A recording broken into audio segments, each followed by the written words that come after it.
Hello, everybody, and welcome to the very last episode of the year for 2024 of Wiki Weekends. And hopefully that'll make sense for people watching, at least most of you. I realise that this is YouTube and this video is going to stay up for a long time, hopefully. Well, I'm hoping we get those people who listen to the first 4 seconds and comment going, oh my god, it's the last Wiki Weekends episode. It's like, I'm very aware that some people may be watching this in like 2026 or some crap, you know. But for us, at very least, right this moment, it is the last episode of 2024, and I guess for, you know, folks watching, that can mean, like, put a bit of context of where we are at mentally in the world right now recording this. Yeah. But for us, it is not yet Christmas. Carl and I are obviously recording this ahead of time to make sure we can take some time off. But yes, I am joined by my lovely co-host, Karl Smallwood. Yes, I am here, wearing my dressing gown, drinking my Christmas coffee. I wore my dressing gown for a couple of episodes of Wiki Weekends to stay warm during winter, and people probably noticed it was also messing around with my blue screen. Lucas, stop nicking my gimmick. I know, Christmas is a time of giving. For you, Carl, I've stopped wearing it, and now I have just sat here cold every time. Don't play that game. Oh, cold, let me cold. get I had heating nothing on. not blue to keep me warm. Like Tiny Tim. Carl didn't even let me eat this Christmas. If these shadows remain unaltered, I believe the child will die. You'll be eating the back of my hand if you keep up with this nonsense. This is all joking, by the way. Of course. We just like to jest a little bit, of course. But normally on Wiki Weekends, we bring a wiki article of some kind for us to delve into and hopefully find a fun discussion out of. But, Carl, I couldn't find a reasonably sized wiki to help with this episode, so we're going off a Vulture article from a mere 5 days ago. He's mixing up the Christmas format, but this is based on a wiki entry we found, which was on specific episodes of... It is TV Christmas Special. The wiki entry was just an exhaustive list of here's a bunch of Christmas specials that have happened in television, and each one with like either potentially separate pages or some of them just didn't have any description or page links to go to or anything. So it was one of those of like, it just would be boring us sitting there reading a list of names. And it'd also be as well for us to try and find something that we're familiar with. Like, for example, like Law and Order had like 25 different Christmas episodes. Presumably there was a lot of like, that show's been on the air for 40 years. Yeah, exactly. Like, probably a lot longer than that right now. It probably came out in more like the 70s or 60s or something. I don't know how long Law and Order's been about. Forever, as far as my like entire life is concerned. Yeah.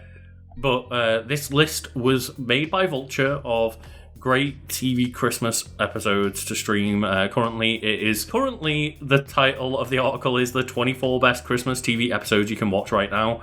But this is edited from 2018, so presumably just every year they update this list and take some things and put some new things in, and it changes a little bit from year to year. But I will say one thing about this list is that this is made by Vulture.com, and it's very American TV centric. So maybe, you know, let us know in the comments if you'd like to see us do another follow-up episode next year, predominantly around like more British TV Christmas episodes. Yeah, I've never been to Wales before. It was weird. The road signs are all in English and then just like a jumble of letters. That's like the thing, right? Because British TV does have a lot of Christmas specials. And one of my favourite trends in British TV is around Christmas time, every soap opera just has some sort of natural disaster happen. Where you must see it, Lucas. You presumably you don't watch soaps anymore, but you must go to the supermarket and you must see like, here's like Now magazine with like the Christmas headline. It's like EastEnders, the Queen Vic blown up again. Like that's right? The thing, right? Is for some reason, because soap operas thrive off drama, what's more dramatic than people dying? Yes, so it's a trend in British soaps for people to die or have there be some big mystery that is either happens at Christmas to lead people into the new year or is resolved at Christmas, and this got to the point where I think there was an episode of Emmerdale where a train crashes and kills 30 members of the cast. Every year they have to top each other, and they also have to like top what the other soaps are doing, because they normally air around the same time in the UK. Yeah, they have to be more dramatic than the other dramatic Christmas murder episodes. So it's like gotten to an extreme point after, 50 plus years of these soaps going around. Like, they're all becoming just like giant murder explosion specials for Christmas. The one that got me is when they did a live episode of EastEnders for Christmas, and all the actors kept referring to each other by their real names, and they left it in. Because they can't cut it, it's live, and you see the actors go, okay. The thing is that what we know nothing about, Lucas, is those Mexican soap operas. Yeah, there's a lot of like South American soap operas that I'm only aware of because like American TV shows will randomly make fun of them for being so over the top. And then there's like, I've seen clips of like Indian soap operas where they all have superpowers and stuff. Or the K-dramas. Yeah, right? Yeah. You ever seen that K-drama one where it's the guy falls down the stairs for 15 minutes? Where it's a girl tries to kiss him and they both fall down the stairs. And it's like framed as he's so good. You don't get that in American TV. It's more schmaltzy. It is a little bit more Hallmark, right? Yeah. Yeah, I want to see people fall downstairs. Like, for some reason, American TV has decided that continuity matters. And same with British TV as well. But, like, there's some soaps out there that just throw that entirely out of the window. I like when they do Christmas episodes where it's, like, one-off. Like, where they'll have, like, dream sequences and stuff. Like, I distinctly recall an episode of Bones. Because when Bones got to like its 9th season, they stopped giving a fuck. Mm-hmm. And like David Boreanaz directed an episode where there's just, it's set in the past. It's in the past. It's a one-off story. It's set at Christmas. It's a murder mystery where we all get to dress like 50s characters. Oh, okay. And he just plays like a gentleman thief. It's like, he just wanted to do that. I bet that was really fun. Don't you have faith in science? Of course I do, darling. Without science, we wouldn't have television. And I'm definitely getting one of those. I told you not to call me darling. And there's one episode that just isn't on the list, and I had to bring up because I'm very surprised at it not being on there. Which is Abed's Uncontrollable Christmas from Community, which is just a, as you say, one-off special episode. It is an episode where Abed wakes up and the entire world around him, he's seeing it in stop motion, just like a bunch of other like Christmas specials of the past and stuff. And this is the most important Christmas in the history of the universe. I'm assuming that's why we're all stop motion animated. I vote we let it go. What did you say we were, Abed? We're stop motion animated. I don't understand what he's saying. I never understand what any of you are saying. Yeah, it's just a very good Christmas episode with a really cool kind of spin-off vibe and nice, actually wholesome message to go along with it. And I'm very surprised that it's not in this Vulture article. I think it's one of my favourite Christmas TV specials I've ever watched. It's the first season of Lost on DVD. That's the meaning of Christmas? No, it's a metaphor. It represents lack of payoff. Yeah, and not only with a Christmas special, because all the rules go out the window, they can only get a bit funny with it. They can get a bit silly with it. They can employ like different camera techniques, for example. Or they can just like, fuck it, in this episode supernatural shit can happen. Like so that episode of Bones where like just magic happens. Yeah, or as I mentioned in that Community episode where like it just becomes a stop motion film for an episode basically, with a few cutaways back to live action of like what is going on in Abed's head. Is Abed okay? But yeah, the majority of it is played from inside Abed's mind, where everything is stop motion Christmas episode. Presumably because, like, hey, Christmas is the one time you can kind of get away with mixing things up a little bit. Community is a bit more fast and loose with random episodes being like that anyway, but it is more like notable because it's a Christmas one and it really like, swings for the fences on that episode. Yeah, but do you have any like other favourite like Christmas specials that may or may not be mentioned on here? Well, another one that's not mentioned is any of the American Office Christmas specials, and I like them in a certain aspect of just, it's really interesting to watch how many different ways Michael Scott can be a fucking awful child in each Christmas special. So is this the one where he's a racist, or is this the one where he's sexist? Or is this the one where he tries to, like, sleep with somebody and invite them to, like, a bougie Christmas party? That's the one I like. We have always had good Christmas parties here, as you know, but they've never been cool. The name's Bond. Santa Bond. Olive and eggnog, shaken, not stirred. I think that the hallmark of a good Christmas episode is that it's standalone. And I think the Office ones rely too much on knowing the characters. Yeah, for example, the one where Jim wants to give Pound the teapot, and then they end up doing like a white elephant Christmas because... Oh, white elephant inspired, right? Yeah, like Michael gets pissy that Phyllis has made him a pair of like oven gloves that are homemade and knitted and stuff. And he's like, oh, fuck it, we'll swap presents instead because I don't like mine. Because he doesn't like not being the centre of attention. Like, he just doesn't like getting a homemade gift, right? But he says, well, the centre, he wants everyone to think his gift is the best gift, right? Well, there's that part as well where he is like a $20 limit and he buys Ryan an iPod and he's like, look how much I'm better than you all because I bought an iPod. Yeah, and that's a good episode, but it does require prior knowledge of the show and its characters to really get it. Wasn't there a $20 limit on the gift? This is $400. You don't know that. Yeah, you left the price tag on. I did? Yeah. What? Oh, shoot. Wow. Okay, well, who cares? Doesn't matter what I spent. What matters is that Christmas is fun, right?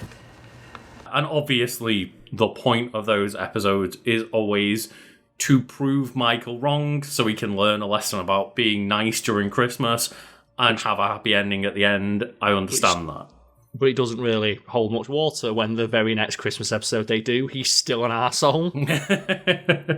And Michael Scott has to, obviously, flirt that line of lovable boss / arsehole, depending on the episode.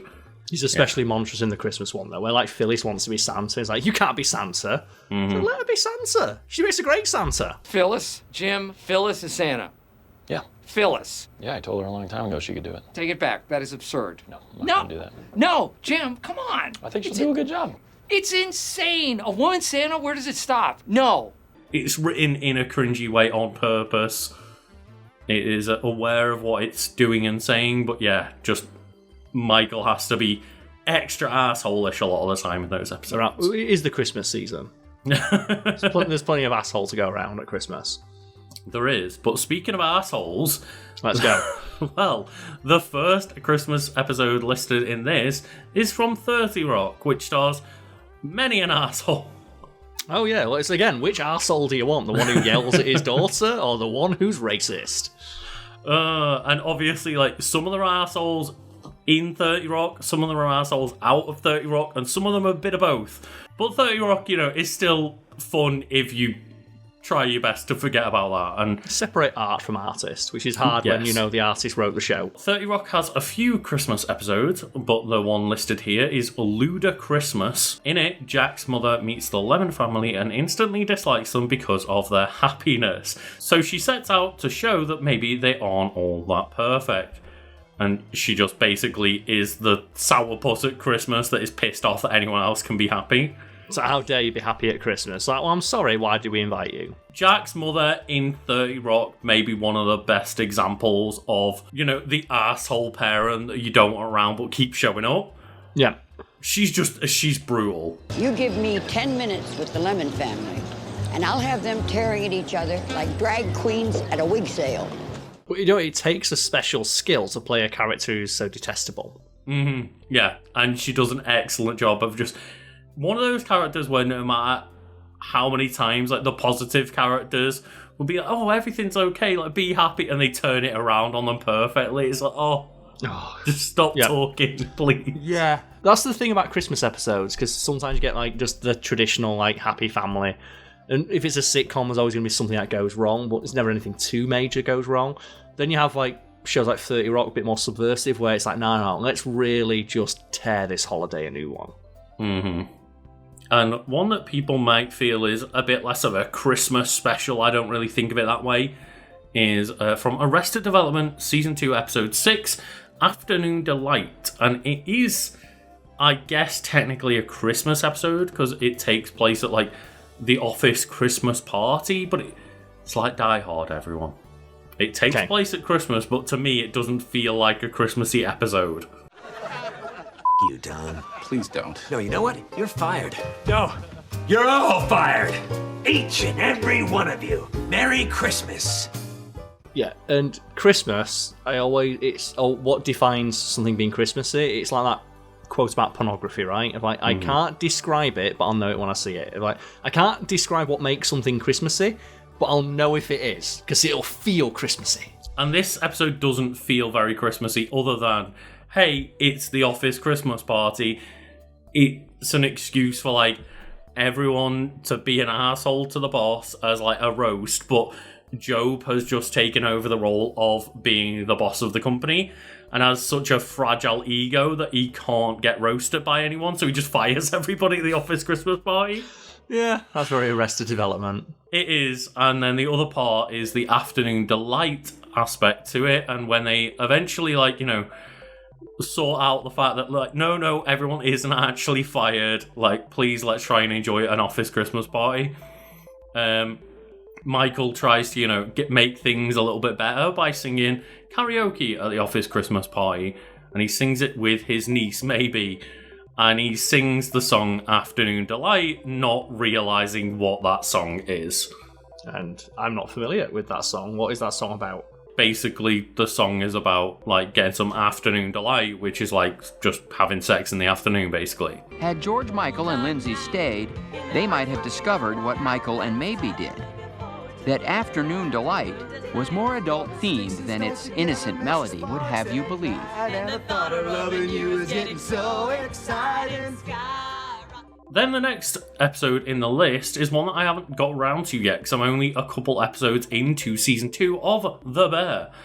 And they list Fishers as an episode here, and I was not aware that there were, like, a bunch of people in at least this episode of The Bear, and I've seen this, like, listed in a couple of different lists as I was, like, checking out what article to go by. So seemingly it's a really good Christmas episode for some reason, but I just have watched The Bear at a really slow pace because it's one of the most stressful viewing experiences. Because both myself and you, Lucas, have worked in the service industry, and I've heard that if you've worked in service, it is the most stressful, and for that reason alone, it's on my list. But every time anything else gets put on my list, it gets pushed down.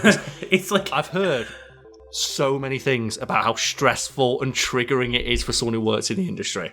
That means we have 78 slices of chocolate cake, 99 French fries, 54 chickens, 38 salads, and 255 beef sandwiches due up in 8 minutes. So yes, Sid, fuck. I fucking told you. You didn't fucking tell me shit. Shut the fuck up. Shut the fuck up. Let me think for a fucking second. I've watched over a season of that show, but I watch, like, one episode every couple of months because I just, like, I can feel my blood pressure rising watching The Bear, and, like, in a good way, but in a bad way. Yeah, 'cause I remember, like, when this was being brought up when the show was released. It's like, people was like, oh, it can't be that stressful in the service industry. And just the one that I saw, or the summation I saw, that sums it up. It was like, I knew a head chef who was 25 who was going grey. Yeah. It's like, it is that stressful. And I don't know if you can tell me much about this one, Carl, because I'm not so familiar with Frasier.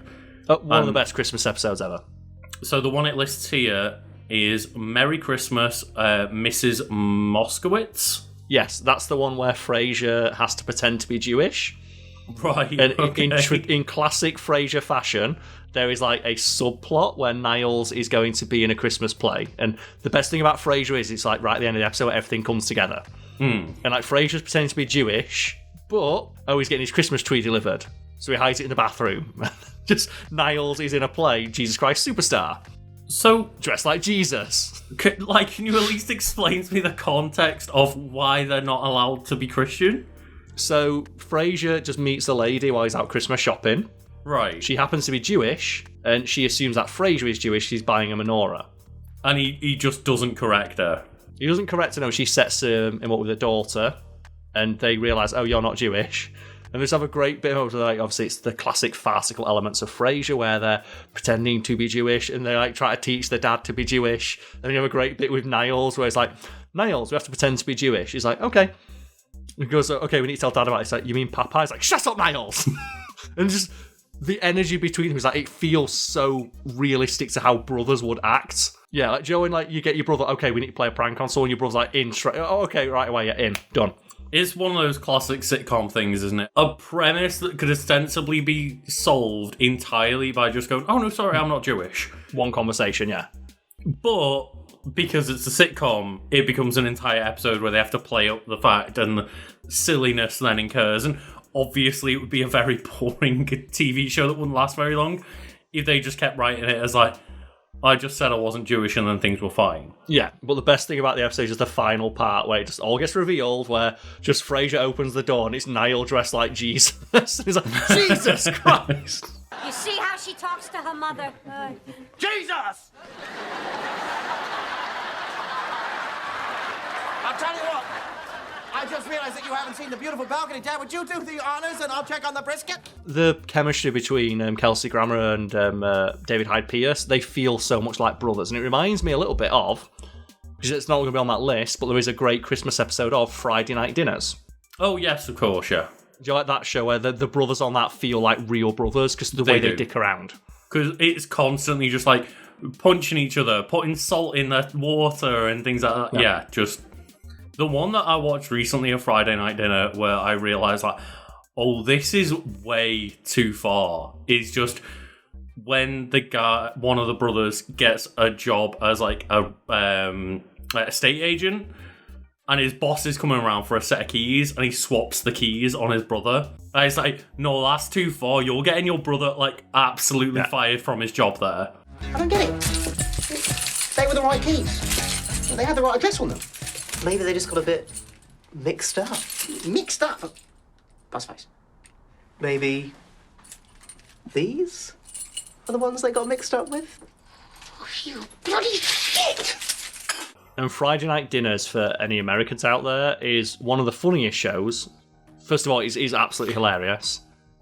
But also, it's so realistic to how British families are. A very specific kind of British family. There's the mum who's always like, anyone want a cup of tea? Mm-hmm. Or the dad who's just like, shit on it! He's such a dad. The first, 3 seasons are excellent, and then I started delving into, season 4 and 5 on a rewatch not long ago, and it does drop off pretty It goes harsh. off a cliff, yeah. Just watch the first 3 episodes, or first 3 seasons. 3 seasons, yeah. It's a bit elevated, but it's so realistic. Like, the family dynamic feels so realistic, even though the situations aren't. Yeah, but it's like a British sitcom. It's very not elevated for a sitcom. Mm-hmm. It's relatively grounded in that sense. The stakes are super low.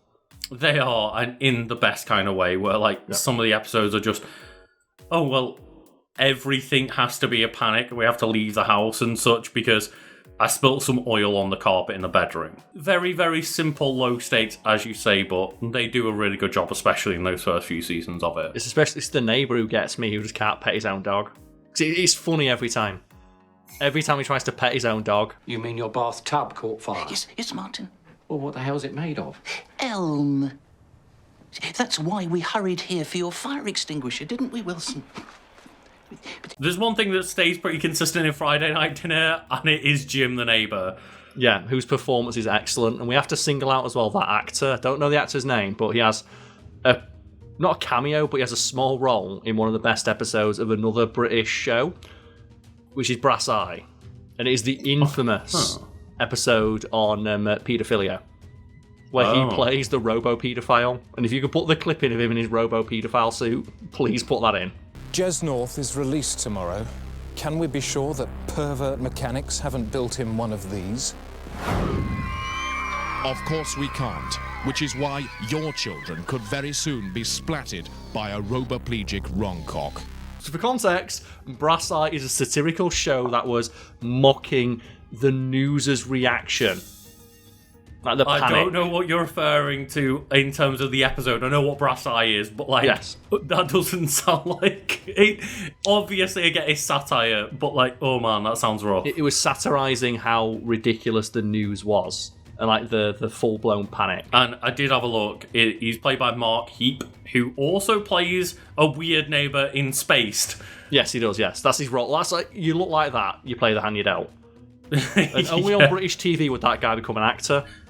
And actually, I was watching some Outnumbered, one of the Christmas specials in Outnumbered, stars Mark Heap as a weird neighbour as well. Yep. And he's like a UKIP voter that his wife clearly fucking hates and clearly the entire neighbourhood hates. Have you met Norris? Yes, I have. Mary, my wife Mary, Tatiana, next door neighbour, though she spends so much time in our kitchen, I'm thinking of charging her rent. She's Russian, but don't worry, she's not mafia. If I was mafia, I'd get someone to kill you. Apparently, he's just really good at playing the fucking insufferable neighbour. That's it. That episode of Brass Eye is so fucking funny. They have him in like the crutches chasing the kids, and it's like, no. Yeah, just shout out to that actor Mark Heap. Like, I've never ever seen them in anything where they're not the standout part. Yeah, he's so good as a character actor.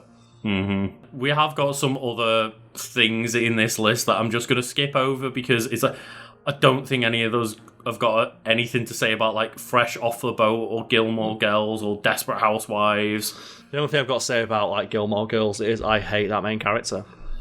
Fair enough. Okay. One thing I have got something to say about though, Carl, is A Very Sunny Christmas from It's Always Sunny in Philadelphia. So this is all you, mate. Go. This is all Lucas. It is one of the best, and I think people have probably seen a clip that I've put in multiple times in different Wiki weekends, where it's just Charlie Day asking Santa, "Did you fuck my mom? Did you fuck my mom?" In that inimitable Charlie Day voice, right? Mm-hmm.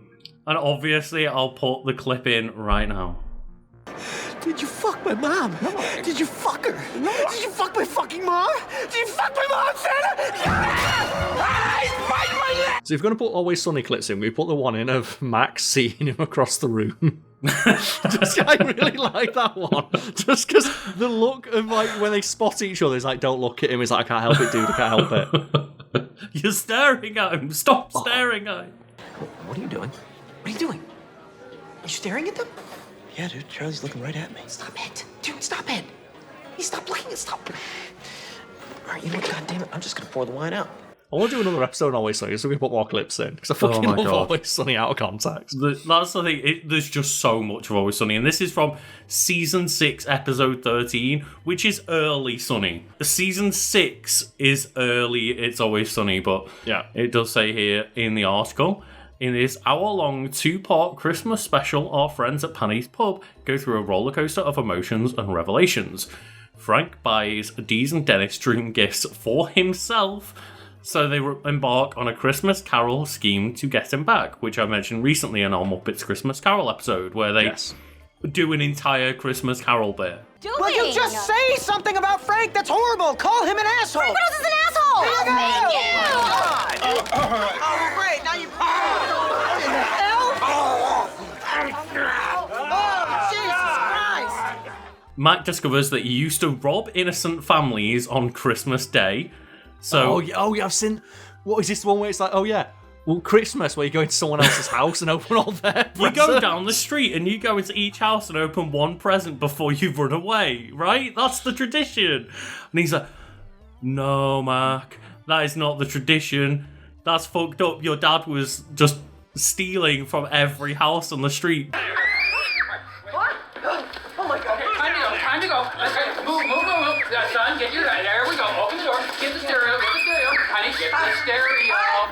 They then go to Charlie's house, where he's like, the actual Christmas tradition is like when you sit on the sofa and all the different Santas come in. It's like, what do you mean, Charlie? It's like, oh yeah, you know, each Santa comes in, he gives you a gift and then goes upstairs with your mum. And then that's when Charlie realises that his mum is a prostitute, or was a prostitute, and like just has flashbacks to sniffing glue and getting high on Christmas Day and realising that his mum is just getting on an absolute train of different Santa Clauses. Then the doorbell would ring and the next Santa Claus would come and he'd give me a present or something or other and he'd go cheer my mom up for a while. He knows when you're away. He knows if you've been... That's when, like, later in the episode, Charlie sees a Christmas ball Santa Claus and then it asks, did you fuck my mom? But yeah, in a very Always Sunny kind of ending, after making up, Frank buys them all gifts, but then they get held up at gunpoint by the guy that was pretending to be like the ghost of Christmas past to Frank. Because Frank, fucked him over in the past, and they all end up giftless throwing rocks at trains. Oh, here we go. How you guys feeling? You ready to do this? I don't know. What do we do? You just throw rocks at trains and you're gonna feel a lot better. That's it. Rocks. Yeah, that's it. Merry Christmas, everyone. Here we go. I remember when I told you that I used to do that as a kid, and you were like, did you grow up in Always Sunny? I didn't get the reference. So I grew up next to a train yard, so that's what me and my brothers would do not on Christmas Day, but if we were bored. Then we have Season 3, Episode 7 of a show I definitely know we both watch, which is Malcolm in the Middle, which is just titled Christmas. Which one is it, though? Because there's a couple of Christmas episodes. Is it the one where Lois steals Christmas? I will find out. After the boys destroy the Christmas tree ornaments, we flash back to learn that they do something similar every year, ruining the holiday with antics like mugging Santa, who is Hal, setting the tree on fire, and then Lois cancels the holiday. Every present, every decoration, every treat, I am locking it in the garage. Every single Christmas, you scream or burn or break or destroy, and I am putting a stop to it. She's stealing Christmas. So that one's really great because that's where the episodes of Malcolm in the Middle are the best when all the brothers team up. Mm-hmm. And it's where like, okay, it's okay though. It's just Christmas. We can deal without Christmas. And Malcolm's like, but what about if it's not Christmas? What about if it's a birthday next? So they break into like the garage to steal the presents. But the subplot is like Hal, who loves Christmas. Mm-hmm. He's like really upset. Like you have the bit where she cancels Christmas and he's wearing like the Christmas jumper and she turns off like the red Rudolph nose. He's like, nah. Hal.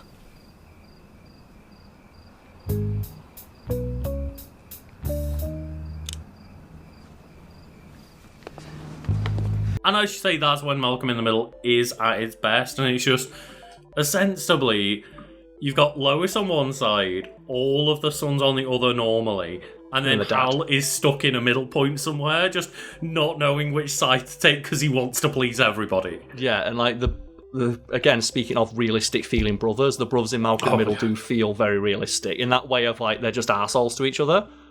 I truly think that that's why Malcolm in the Middle was completely groundbreaking, because it felt like an actual family.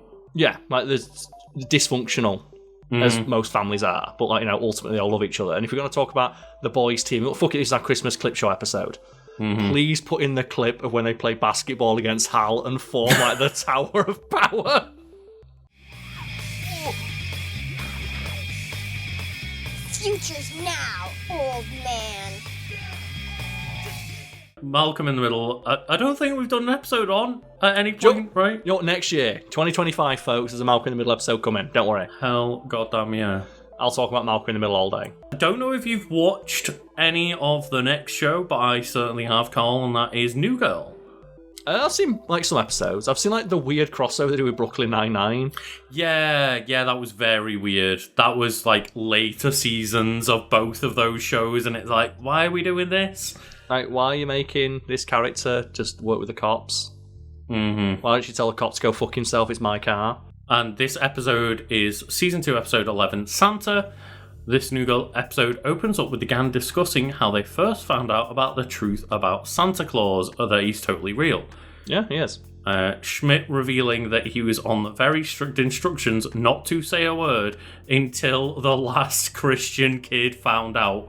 Schmidt, in this case, is Jewish. Throughout the episode, the gang attend several Christmas parties, or as Schmidt calls it, White Anglo-Saxon Winter Privilege Night. That's a good name for Christmas. I like that. It is, yeah. It was a bit of a mouthful. I had to take a couple of takes on that one, but learn to reconcile the spirit of Christmas. Nick makes up with his new girlfriend Angie, who feels he is too sexually adventurous. Schmidt and Cece reconcile after being let off a traffic violation by a cop they dub Black Santa, and Jess visits Sam in hospital and they kiss.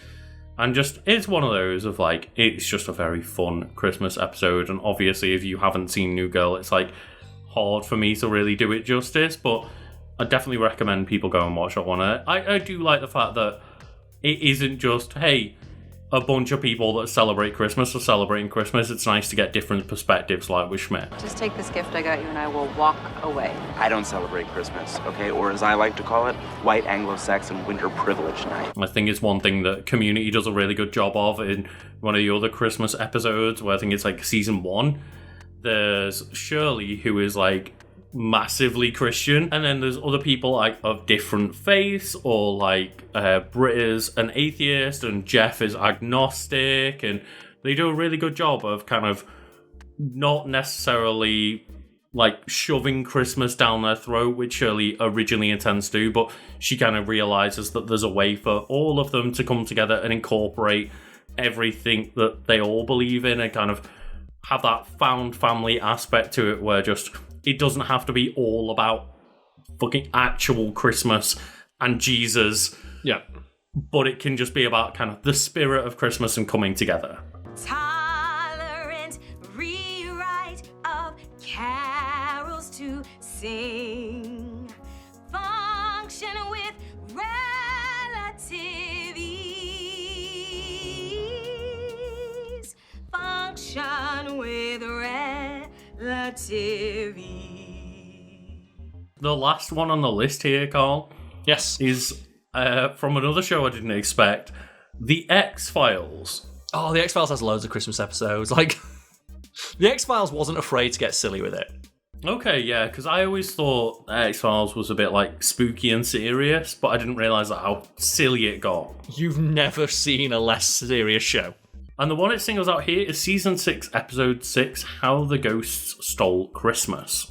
Yeah, this is what I mentioned earlier of when shows get a little bit weird with it and do like one-off standalone episodes where they play with the established format. Yeah, this is weird. Like when Scully gets a call from Mulder dragging her to investigate a house haunted by a couple who went through with a suicide pact at Christmas, she tries to get over with it quickly until they find 2 corpses that look the same as them.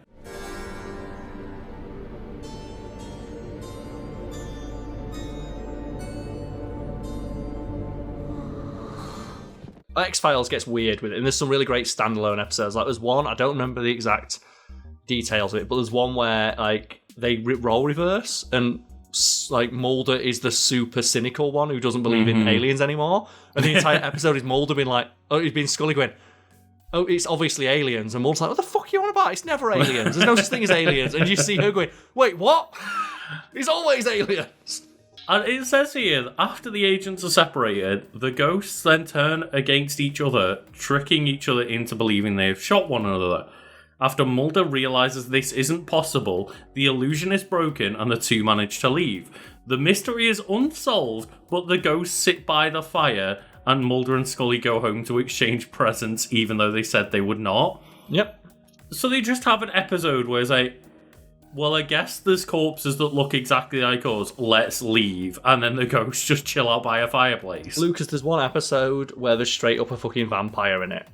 There's an episode with a Wendigo, and there's another one like a man made of like fat who hides in the sewer and eats people. That's what I can never get over, of just being a person that has heard only about X-Files via you. Is like, so funny. How many times there are just straight up ghosts and aliens and cryptids. Nah. Well, that's one thing. It's so funny to watch because the longer it goes on, the funnier it gets. That Scully doesn't believe. Yeah. But yeah, that was the last episode on the list. And at some point, I'd say, hopefully we'll do a British TV episodes, but let us know in the comments if you want to see that. I know that this one was basically just an excuse to throw in some clips of American Christmas TV shows, so maybe we can just do one next year where we, reverse the role and make it a British-themed one. There's also a bunch of other ideas for Wiki Weekends episodes. Like, I would love to do another episode on like X-Files again, and I would love to do an episode on Malcolm in the Middle. Presumably you'd like to do another episode on Always Sunny in Philadelphia. That's the thing, right, is that usually the topics that we cover, we try to keep to like a bit more of a broader target where it's just talking about a show. When really we could do like 10 episodes on some of our favourite shows. Exactly, yeah. And you know what? In 2025, expect to see all that and more. And if you do have any suggestions, you can let us know in the Discord found below. Hell yeah, you can. And obviously, each month we do a vote voted by our Patreon. And you can also, at the end, see that we'll shout out anybody that is on our shout out tier. So you can also support us via that. But yeah. I hope everyone has had a lovely year that is watching this at the time of release. And I hope everyone else that is watching this in the future just has a lovely day.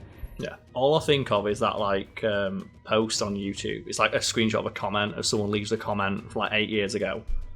And someone responds to it. Like, oh, does anyone know the name of the song? Like 8 years later, you get a response of, oh, I know it's a bit late, but here's the name of the song. I hope your life's going well. And they just respond like 8 years later. It's like, it could not be going worse, mate. Or there's the ones where it's like, from like, oh, you know, I'm searching for like a very specific tech problem going on. And it's just a thread from like 8 years ago of like, yeah, I had this problem also, problem solved, thread ended. And it's like, what? No! What was the solution? With our content, you should hopefully not got that. There'll always be the context there for anyone who wants to seek it out. I very much hope so. And hopefully, you know, people are still watching this plenty of time in the future. But thank you all for watching. Have a lovely time. We'll see you all next time. Hell yeah. So for everyone at home who's still watching, we have one last thing to say, don't we, Lucas? We do indeed, and that's just a special thanks to those on our shout-out tier over on our Patreon. And it's lonely at the top this month because there's one person we need to shout out, and that person is B of Awesome. Cheers to you.